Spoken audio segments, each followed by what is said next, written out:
受到疫情的影响，美国好莱坞的电影无法度来放送，嘛互华语的电影大放光彩。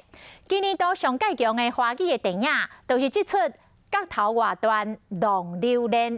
目前这个票房已经突破到1.55亿，啊，刘德华所主演的《跳弹专家2》失败第2名。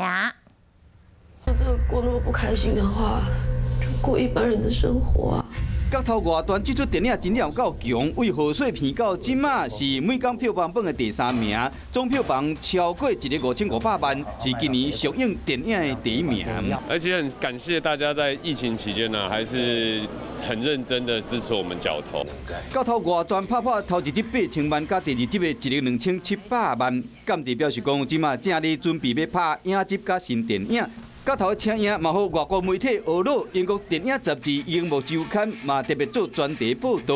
毋若讲台湾的疫情控制了好，强大的电影制作嘛将观众吸引入去电影院。今年因为无好莱坞的大片、华语片发挥，刘德华的《跳弹专家2》以9150万的票房排第2名。董 Sir 係咩爆炸品？世界上最細嘅蛋之一